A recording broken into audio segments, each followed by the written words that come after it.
The day my parents ran away with my sister, Lily, they handed me over to the debt collectors as collateral. This kid's got issues, always glued to books, talking nonsense like an idiot. If you can take her, fine. If not, just sell her for cash. Lily's bright laughter floated from the hallway. Mom, isn't Chloe coming with us? No, sweetie. We're not taking her. I'd heard that sentence countless times. After Lily was born, everyone in the family revolved around her. I ran over, wanting to see, but Mom pushed me away. Don't touch your sister, your hands are dirty. From then on, I was the extra one. When the debt collector's big brother kicked open the door, he saw me squatting in the corner, reading a book on criminal law. Hey, your parents bolted. How do you plan to pay back the money? I closed my book. Sir, I've analyzed your recordings of violent debt collection. 12 points can be argued as civil disputes. Follow my plan, and you can avoid jail time.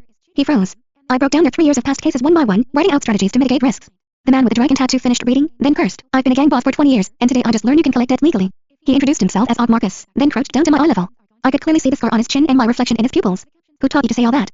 I shook my head, fighting back my fear as I answered word by word. I taught myself. He scrutinized me from head to toe, his suspicious gaze sweeping over my malnourished arms. Did your parents often hit you? I shook my head. They didn't hit me. They just acted like I didn't exist. There was no plate for me at the dinner table, no face in family photos, and no one cared when I got sick. Once, I had a fever of 104F and couldn't get out of bed. My mom glanced at me and said, "Stop pretending. You just want to be lazy." Then she took Lily shopping. I lay in bed for 3 days before I finally pulled through. Marcus came knocking to collect debt while I was hiding in the corner reading. It was a civil code I picked up from the trash. A corner of the cover was missing, and I taped it up. I'd read the words inside so many times I could recite them by heart. Beside me, my parents and Lily were packing luggage. Since I could remember, they'd argued and thrown things in front of me, then disappeared with Lily. Before each disappearance, they'd always say the same thing: this kid isn't as likable as Lily. Bringing her along is just a hassle. So every time, I was the one left behind. When my parents returned after fleeing debts, they'd always look at me with a strange gaze and sigh. Later, I understood it was disappointment. Disappointment that I was still alive and well, disappointment that they had to support this burden of a child again. I looked up into Marcus's eyes.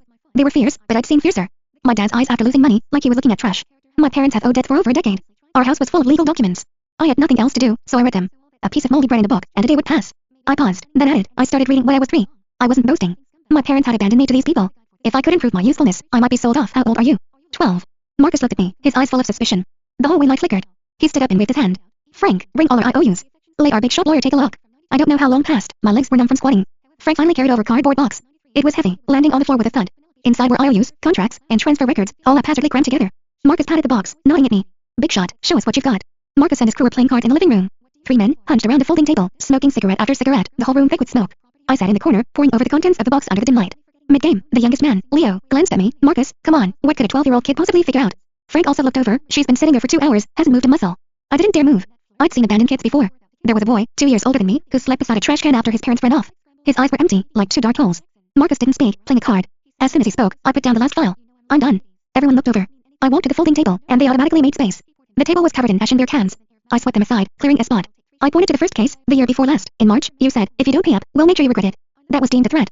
But if you'd said, if you don't pay up, we will pursue legal action, it would be a legitimate collection notice. Frank's mouth hung open. I pointed to the second, taking the debtor's fridge and TV was classified as theft.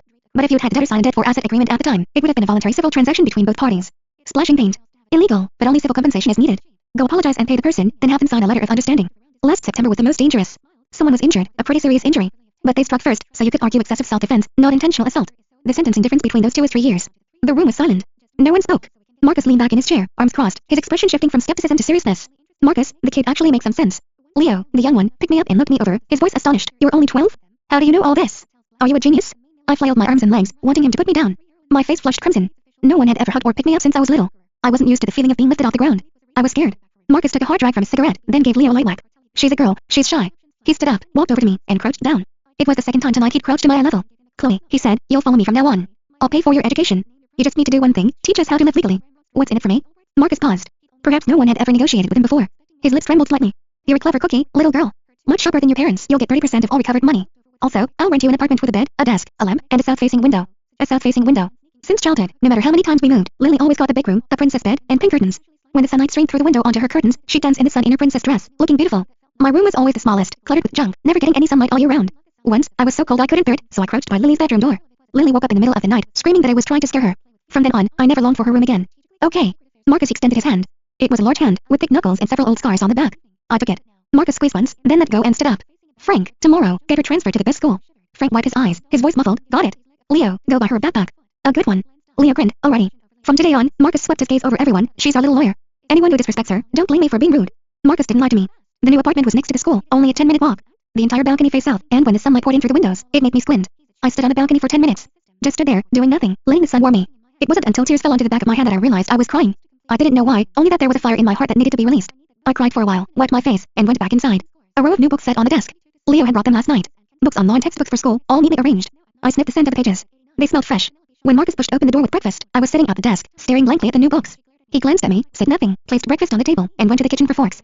I watched him clumsily pour milk into a bowl, spilling a little on the table, then wiping it with a cloth. What are you looking at? Eat. I sat at the table and took a bite of the churro. It was crispy. I took another bite. I didn't have good table manners. No one had ever taught me table etiquette. Eating was for living, and living meant shoving food into my mouth as quickly as possible because I didn't know when the next meal would be. Once, Mom made a table full of food. I was ravenous, ate too fast, and choked. I coughed desperately, my face turning crimson. Mom glanced at me and said, like a starving ghost, so embarrassing. I ran to the kitchen myself, turned on the faucet, and drank several gulps of water until I swallowed what was stuck. A flicker of an unreadable emotion crossed Marcus's eyes. Chloe, do you hate your parents? I thought about it. I matured early. I wasn't as sweet-talking as Lily. I couldn't sweetly call out Mommy and Daddy. I loved reading, and when those facts drilled into my mind, I even thought I was sick. I went to tell my parents, but they thought I was a weirdo. What garbage are you reading? What if it messes up your brain? Stop reading, go wash the dishes. In their eyes, reading was the most useless thing. When I came home with an award for first place in my class, Mom was braiding Lily's hair and didn't even look up, just put it there. I placed it on the table, hoping she'd glance at it. The next day, I found it crumpled up in the trash can, discarded with the garbage. I picked up the award, smoothed it out, and pressed it under my pillow. What is hate?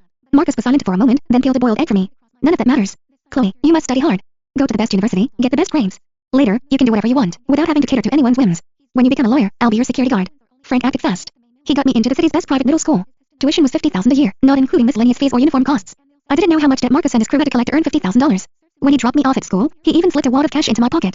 You don't have to worry about money. Just study. Study hard, and later you can help me with my cases. He instructed me gruffly. I nodded, standing at the school gate, looking back at him. I suddenly remembered when I used to attend school, and they'd ask for material fees. Mom would always give me half the money, saying we were struggling.